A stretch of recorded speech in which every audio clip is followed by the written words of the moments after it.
नमस्कार। कहानियों के इस सफ़र में आप सबका बहुत स्वागत है। आज हम सुनेंगे मुंशी प्रेमचंद जी द्वारा लिखित कहानी अपनी करनी। कहानी शुरू करने से पहले मेरा आप सबसे विनम्र निवेदन है, यदि मेरे द्वारा सुनाई गई कहानियाँ आप सबको पसंद आती हों तो कृपया मेरे चैनल को ज़रूर सब्सक्राइब करें और अपने मित्रों में भी शेयर करें। तो चलिए शुरू करते हैं। अभागा मैं, मेरे कर्मों के फल ने आज यह दिन दिखाए कि अपमान भी मेरे ऊपर हंसता है, और यह सब मैंने अपने हाथों किया। शैतान के सिर इल्जाम क्यों दूं? किस्मत को खरी खोटी क्यों सुनाऊं? होने का क्यों रोऊं? जो कुछ हुआ मैंने जानते और बूझते हुए किया। अभी 1 साल गुजरा जब मैं भाग्यशाली था, प्रतिष्ठित था और समृद्धि मेरी चेरी थी। दुनिया की नेमतें मेरे सामने हाथ बांधे खड़ी थी। लेकिन आज बदनामी और कंगाली और शर्मिंदगी मेरी दुर्दशा पर आंसू बहाती हैं। मैं ऊंचे खानदान का बहुत पढ़ा लिखा आदमी था। फारसी का मुल्ला, संस्कृत का पंडित, अंग्रेजी का ग्रेजुएट। अपने मुंह में मिट्ठू क्यों बनूं, लेकिन रूप भी मुझको मिला था, इतना कि दूसरे मुझसे ईर्ष्या कर सकते थे। गरज एक इंसान को खुशी के लिए ज़िंदगी बसर करने के लिए जितनी अच्छी चीज़ों की ज़रूरत हो सकती है वह सब मुझे हासिल थी। सेहत का यह हाल कि मुझे कभी सर दर्द की भी शिकायत नहीं हुई। पिटन की सैर, दरिया की दिलफरेबियाँ, पहाड़ के सुंदर दृश्य, उन खुशियों का जिक्र ही तकलीफ दे है। क्या मज़े की ज़िंदगी थी। आह, यहाँ तक तो अपना दर्द दिल सुना सकता हूँ, लेकिन इसके आगे फिर होठों पर खामोशी की मुहर लगी हुई है। एक सती साध्वी, प्रतिप्राणा स्त्री और 2 गुलाब के फूल से बच्चे इंसान के लिए जिन खुशियों, आरजुओं और हौसलों और दिलफरेबियों का खजाना हो सकते हैं, वह सब मुझे प्राप्त था। मैं इस योग्य नहीं कि उस पवित्र स्त्री का नाम जबान पर लाऊं। मैं इस योग्य भी नहीं कि अपने को उन लड़कों का बाप कह सकूं। मगर नसीब का कुछ खेल ही ऐसा था कि मैंने उन बेहस्ती नेमतों की कद्र न की। जिस औरत ने मेरे हुक्म और अपनी इच्छा में कभी कोई भेद नहीं किया, जो मेरी सारी बुराइयों के बावजूद कभी शिकायत का एक हर्फ ज़बान पर नहीं लाई, जिसका गुस्सा कभी आंखों से आगे नहीं बढ़ने पाया। गुस्सा क्या था, कुआर की बरखा थी। 2-4 हल्की हल्की बूंदें पड़ी और फिर आसमान साफ हो गया। अपनी दीवानगी के नशे में मैंने उस देवी की कद्र न की। मैंने उसे जलाया, रुलाया, तड़पाया। मैंने उसके साथ दगा की। आह, जब मैं 2-2 बजे रात को घर लौटा था तो मुझे कैसे कैसे बहाने सूझते थे। नित नए हीले गढ़ता था। शायद विद्यार्थी जीवन में जब बैंड के मजे से मदरसे जाने की इजाज़त न देते थे, उस वक्त भी बुद्धि इतनी प्रखर न थी। और क्या उस क्षमा की देवी को मेरी बातों पर यकीन आता था? वह भोली थी, मगर ऐसी नादान न थी। मेरी खुमार भरी आंखें और मेरे उथले भाव और मेरे झूठे प्रेम प्रदर्शन का रहस्य क्या उससे छिपा रह सकता था? लेकिन उसकी रग रग में शराफत भरी हुई थी। कोई कमीना ख्याल उसकी ज़बान पर नहीं आ सकता था।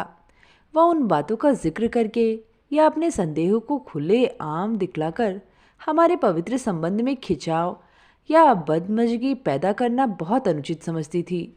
मुझे उसके विचार उसके माथे पर लिखे मालूम होते थे। उन बदमज़गियों के मुकाबले में उसे जलना और रोना ज़्यादा पसंद था। शायद वह समझती थी कि मेरा नशा खुद ब खुद उतर जाएगा। काश इस शराफत के बदले उसके स्वभाव में कुछ ओछापन और अनुदारता भी होती। काश वह अपने अधिकारों को अपने हाथ में रखना जानती। काश वह इतनी सीधी ना होती। काश अब अपने मन के भावों को छिपाने में इतनी कुशल न होती वो। काश वह इतनी मक्कार न होती। लेकिन मेरी मक्कारी और उसकी मक्कारी में कितना अंतर था। मेरी मक्कारी हरामकारी थी, उसकी मक्कारी आत्म बलिदानी। एक रोज़ मैं अपने काम से फुर्सत पाकर शाम के वक्त मनोरंजन के लिए आनंद वाटिका में पहुंचा और संगमरमर के हौज पर बैठकर मछलियों का तमाशा देखने लगा। एकाएक निगाह ऊपर उठी तो मैंने एक औरत का बेले की झाड़ियों में फूल चुनते देखा। उसके कपड़े मैले थे और जवानी की ताजगी और गर्व को छोड़कर उसके चेहरे में कोई ऐसी खास बात न थी। उसने मेरी तरफ आंखें उठाई और फिर फूल चुनने में लग गई। गोया उसने कुछ देखा ही नहीं। उसके इस अंदाज ने, चाहे वह उसकी सरलता ही क्यों न रही हो, मेरी वासना को और भी उद्दीप्त कर दिया। मेरे लिए यह एक नई बात थी कि कोई औरत इस तरह देखे कि जैसे उसने नहीं देखा। मैं उठा और धीरे धीरे कभी ज़मीन और कभी आसमान की तरफ ताकते हुए बेले की झाड़ियों के पास जाकर खुद भी फूल चुनने लगा। इस ढिठाई का नतीजा यह हुआ कि वह मालिन की लड़की वहां से तेजी के साथ बाग के दूसरे हिस्से में चली गई। उस दिन से मालूम नहीं वह कौन सा आकर्षण था जो मुझे रोज शाम के वक्त आनंद वाटिका की तरफ खींच ले जाता। उसे मोहब्बत हरगिज नहीं कह सकते। अगर मुझे उस वक्त भगवान न करे उस लड़की के बारे में कोई शोक समाचार मिलता तो शायद मेरी आंखों में आंसू भी न निकलते। जोग्य धारण करने की तो चर्चा ही व्यर्थ है। मैं रोज जाता और नए नए रूप धर कर जाता, लेकिन जिस प्रकृति ने मुझे अच्छा रूप रंग दिया था उसी ने मुझे वाचालता से वंचित भी कर रखा था। मैं रोज जाता और रोज लौट जाता। प्रेम की मंजिल में एक कदम भी आगे न बढ़ पाता था। हाँ, इतना अलबत्ता हो गया कि उसे वह पहले से झिझक न रही। आखिर उस शांतिपूर्ण नीति को सफल बनाते न देखकर मैंने एक नई युक्ति सोची। एक रोज़ मैं अपने साथ अपने शैतान बुलडॉग टॉमी को भी ले गया। जब शाम हो गई और वह मेरे धैर्य का नाश करने वाले फूलों से आंचल भरकर अपने घर की ओर चली तो मैंने अपने बुलडॉग को धीरे से इशारा कर दिया। बुलडॉग उसकी तरफ बाज की तरह झपटा। फूलमती ने एक चीख मारी, 2-4 कदम दौड़ी और ज़मीन पर गिर पड़ी। अब मैं छड़ी हिलाता, बुलडॉग की तरफ गुस्से भरी आंखों से देखता और हाय हाय चिल्लाता हुआ दौड़ा और उसे जोर से 2-3 डंडे लगाए।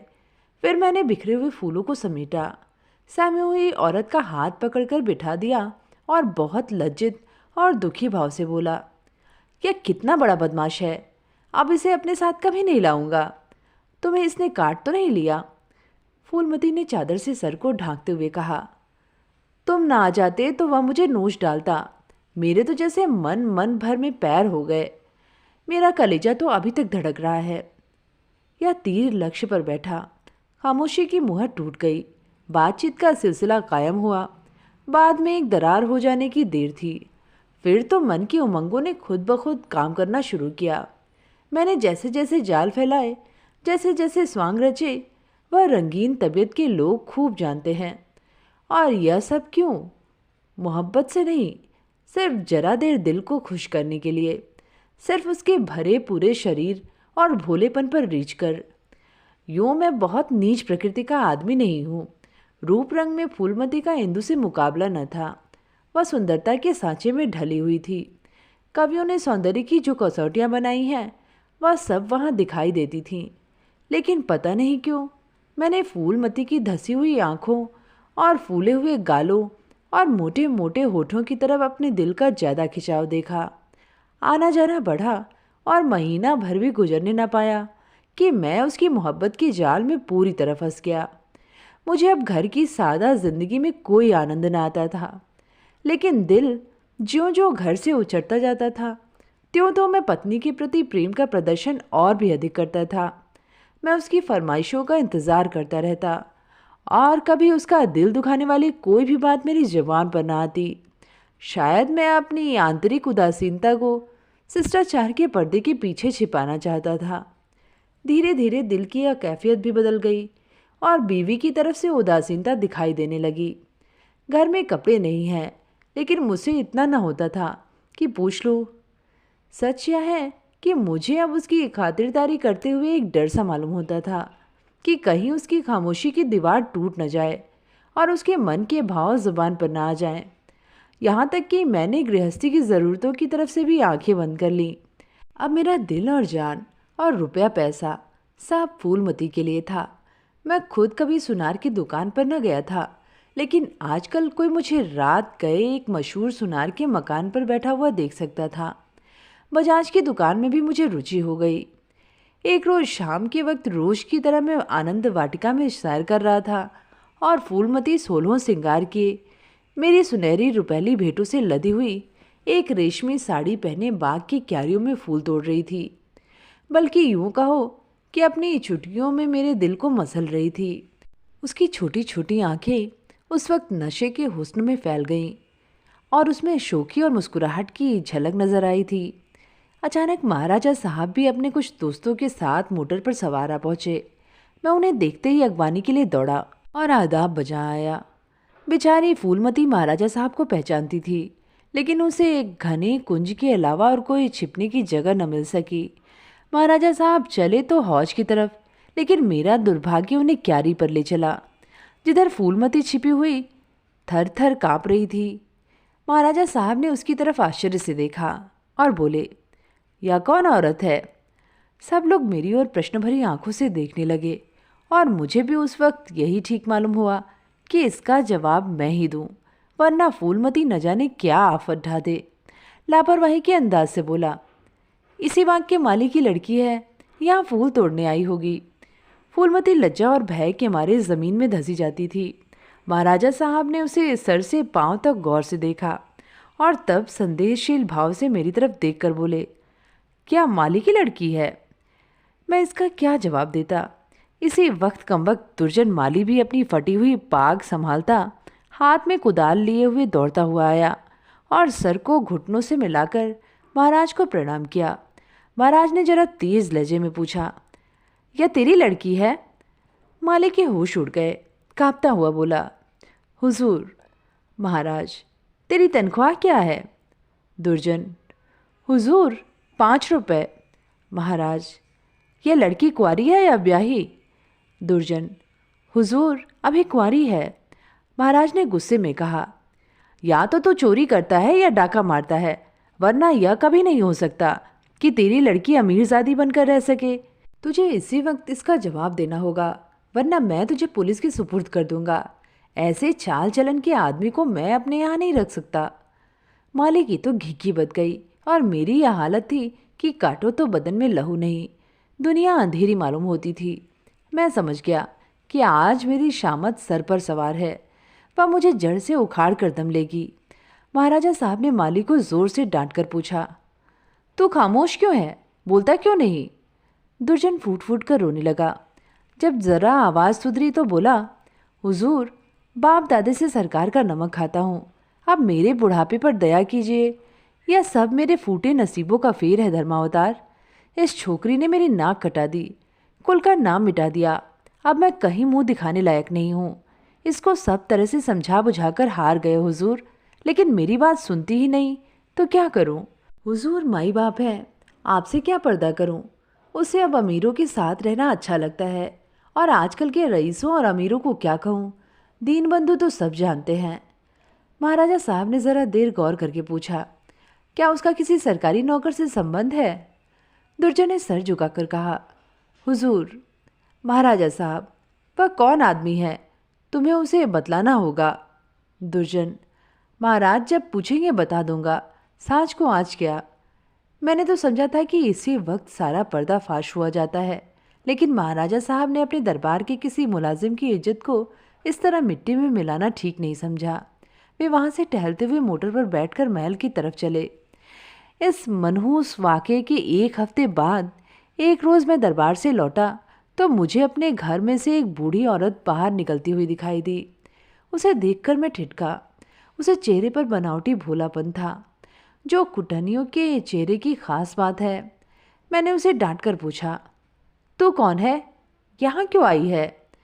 बुढ़िया ने दोनों हाथ उठाकर मेरी बलाएं लीं और बोली, बेटा नाराज ना हो, गरीब भिखारिन हो, मालकिन का सुहाग भरपूर रहे। उसे जैसा सुनती थी वैसा ही पाया। यह कहकर उसने जल्दी से कदम उठाए और बाहर चली गई। मेरे गुस्से का पारा चढ़ा। मैंने घर जाकर पूछा, यह कौन औरत थी? मेरी बीवी ने सर झुकाए धीरे से जवाब दिया, क्या जानूं, कोई भिखारिन थी। मैंने कहा, भिखारिनों की सूरत ऐसी नहीं हुआ करती, या तो मुझे कुटनी सी नजर आती है। साफ साफ बताओ, उसके यहाँ आने का क्या मतलब था? लेकिन बजाय कि इन संदेह भरी बातों को सुनकर मेरी बीवी गर्व से सिर उठाए और मेरी तरफ उपेक्षा भरी आंखों से देखकर अपनी साफ दिली का सबूत दे, उसने सर झुकाए हुए जवाब दिया, मैं उसके पेट में थोड़े ही बैठी थी, भीख मांगने आई थी, भीख दे दी। किसी के दिल का हाल कोई क्या जाने। उसके लहजे और अंदाज से पता चलता था कि वह जितना ज़बान से कहती है उससे ज़्यादा उसके दिल में है। झूठा आरोप लगाने की कला में वह अभी बिल्कुल कच्ची थी, वरना तिरिया चरित्र की था किसे मिलती है। मैं देख रहा था कि उसके हाथ पांव थरथरा रहे थे।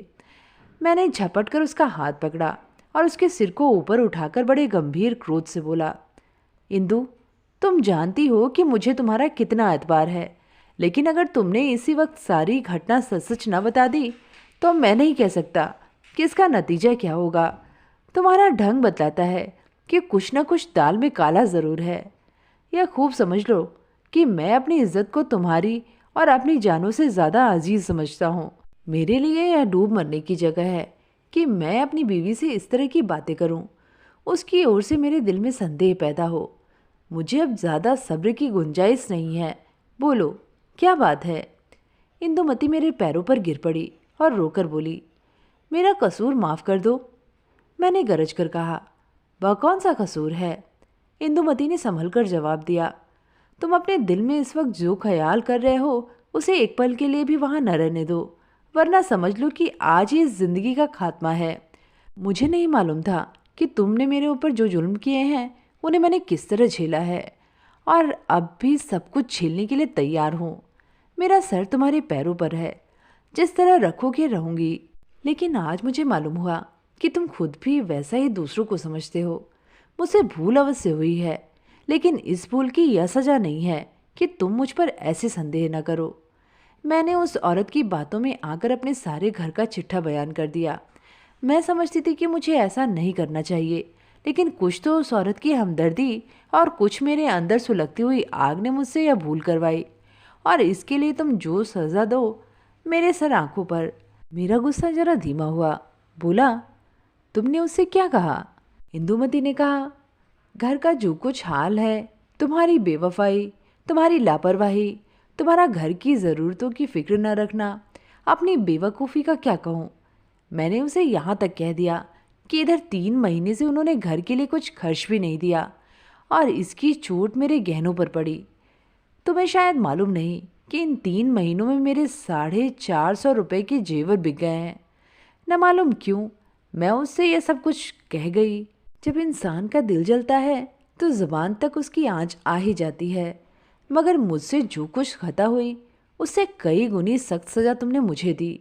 मेरा बयान लेने का भी सब्र न हुआ। खैर, तुम्हारे दिल की कैफियत मुझे मालूम हो गई। तुम्हारा दिल मेरी तरफ से साफ नहीं है, तुम्हें मुझ पर विश्वास नहीं, वरना एक भिखारिन औरत के घर से निकलने पर तुम्हें ऐसे शुभे क्यों होते। मैं सर पर हाथ रखकर बैठ गया। मालूम हो गया कि तबाही के सामान पूरे हुए जाते हैं। दूसरे दिन मैं ज्यों ही दफ्तर में पहुंचा, चौकीदार ने आकर कहा, महाराज साहब ने आपको याद किया है। मैं तो अपनी किस्मत का फैसला पहले से ही किए बैठा था। मैं खूब समझ गया था कि वह बुढ़िया खुफिया पुलिस की कोई मुखबिर है जो मेरे घरेलू मामलों की जांच के लिए तैनात हुई होगी। कल उसकी रिपोर्ट आई होगी और आज मेरी तलबी है। खौफ से सहमा हुआ, लेकिन दिल को किसी तरह संभाले हुए कि जो कुछ सर पर पड़ेगी देखा जाएगा, अभी से क्यों जान दूं। मैं महाराजा की खिदमत में पहुंचा। वह इस वक्त अपने पूजा के कमरे में अकेले बैठे हुए थे। कागजों का एक ढेर इधर उधर फैला हुआ था और वह खुद किसी ख्याल में डूबे हुए थे। मुझे देखते ही वह मेरी तरफ मुखातिब हुए। उनके चेहरे पर नाराज़गी के लक्षण दिखाई दिए। बोले, कुंवर श्याम सिंह, मुझे बहुत अफसोस है कि तुम्हारी बाबत मुझे जो बातें मालूम हुई वह मुझे इस बात के लिए मजबूर करती हैं कि तुम्हारे साथ सख्ती का बर्ताव किया जाए। तुम मेरे पुराने वसीकादार हो और तुम्हें यह गौरव कई पीढ़ियों से प्राप्त है। तुम्हारे बुजुर्गों ने हमारे ख़ानदान की जान लगाकर सेवाएं की हैं और उन्हीं के सिले में यह वसीका दिया गया था, लेकिन तुमने अपनी हरकतों से अपने को इस कृपा के योग्य नहीं रखा। तुम्हें इसीलिए वसीका मिलता था कि तुम अपने ख़ानदान की परवरिश करो, अपने लड़कों को इस योग्य बनाओ कि वह राज्य की कुछ खिदमत कर सके। उन्हें शारीरिक और नैतिक शिक्षा दो ताकि तुम्हारी जात से रियासत की भलाई हो, ना कि इसलिए कि तुम इस रुपए को बेहुदा ऐश पस्ती और हरामकारी में खर्च करो। मुझे इस बात से बहुत तकलीफ होती है कि तुमने अब अपने बाल बच्चों की परवरिश की जिम्मेदारी से भी अपने को मुक्त समझ लिया है। अगर तुम्हारा यही ढंग रहा तो यकीनन वसीकादारों का एक पुराना खानदान मिट जाएगा। इसीलिए आज से हमने तुम्हारा नाम वसीकादारों की फहरिस्त से खारिज कर दिया और तुम्हारी जगह तुम्हारी बीवी का नाम दर्ज कर दिया। वह अपने लड़कों को पालने पोसने की जिम्मेदार है। तुम्हारा नाम रियासत के मालियों की फहरिस्त में लिया जाएगा। तुमने अपने को इसी के योग्य सिद्ध किया है और मुझे उम्मीद है कि यह तबादला तुम्हें नागवार न होगा। बस जाओ और मुमकिन हो तो अपने किए पर पछताओ। मुझे कुछ कहने का साहस न हुआ। मैंने बहुत धैर्यपूर्वक अपनी किस्मत का यह फैसला सुना और घर की तरफ चला। लेकिन 2 ही 4 कदम चला था कि अचानक ख्याल आया, किसके घर जा रहे हो? तुम्हारा घर अब कहाँ है? मैं उल्टे कदम लौटा। जिस घर का मैं राजा था वहाँ दूसरों का आश्रित बनकर मुझसे नहीं रहा जाएगा, और रहा भी जाए तो मुझे रहना चाहिए। मेरा आचरण निश्चय ही अनुचित था, लेकिन मेरी नैतिक संवेदना अभी इतनी थोथी नहीं हुई थी। मैंने पक्का इरादा कर लिया कि इसी वक्त इस शहर से भाग जाना मुनासिब है, वरना बात फैलते ही हमदर्दों और बुरा चेतने वालों का एक जमघट हालचाल पूछने के लिए आ जाएगा। दूसरों की सूखी हमदर्दियां सुननी पड़ेंगी, जिनके पर्दे में खुशी झलकती होगी। एक बार, सिर्फ एक बार मुझे फूलमती का ख्याल आया। उसके कारण यह सब दुर्गत हो रही है, उससे तो मिल ही लूं। मगर दिल ने रोका। क्या एक वैभवशाली आदमी की जो इज्जत होती थी वह अब मुझे हासिल हो सकती है? हरगिज नहीं। रूप की मंडी में वफा और मोहब्बत के मुकाबले में रुपया पैसा ज़्यादा कीमती चीज़ है। मुमकिन है इस वक्त मुझ पर तरस खाकर या क्षणिक आवेश में आकर फूलवती मेरे साथ चलने को आमादा हो जाए, लेकिन उसे लेकर कहाँ जाऊँगा? पाँव में बेड़ियाँ डालकर चलना तो और भी मुश्किल है। इस तरह सोच विचार कर मैंने बम्बई की राह ली और अब 2 साल से एक मिल में नौकर हूँ। तनख्वाह सिर्फ इतनी है कि ज्यों त्यों जिंदगी का सिलसिला चलता रहे, लेकिन ईश्वर को धन्यवाद देता हूँ और इसी को यथेष्ट समझता हूँ। मैं एक बार गुप्त रूप से अपने घर गया था। फूलमती ने एक दूसरे रईस से रूप का सौदा कर लिया है, लेकिन मेरी पत्नी ने अपने प्रबंध कौशल से घर की हालत खूब संभाल ली है। मैंने अपने मकान को रात के समय लालसा भरी आंखों से देखा। दरवाजे पर 2 लालटेनें जल रही थीं और बच्चे इधर उधर खेल रहे थे। हर तरफ सफाई और सुथरापन दिखाई देता था। मुझे कुछ अखबारों के देखने से मालूम हुआ कि महीनों तक मेरे पते निशान के बारे में अखबारों में इश्तेहार छपते रहे, लेकिन अब यह सूरत लेकर मैं यहाँ क्या करूँगा और यह कालिक लगा मुँह किसको दिखाऊँगा? अब तो मुझे इसी गिरी पड़ी हालत में ज़िंदगी के दिन काटने हैं, चाहे रोकर काटूं या हंसकर। मैं अपनी हरकतों पर अब बहुत शर्मिंदा हूँ। अफसोस मैंने उन नेमतों की कद्र न की, उन्हें लात से ठोकर मारी। यह उसी की सज़ा है कि आज मुझे यह दिन देखना पड़ रहा है। मैं वह परवाना हूँ जिसकी खाक भी हवा के झोंकों से नहीं बची। तो ये थी कहानी अपनी करनी। कहानी आप सबको कैसी लगी नीचे कमेंट में लिख के ज़रूर बताइएगा। फिर मिलेंगे एक नई कहानी के साथ। धन्यवाद।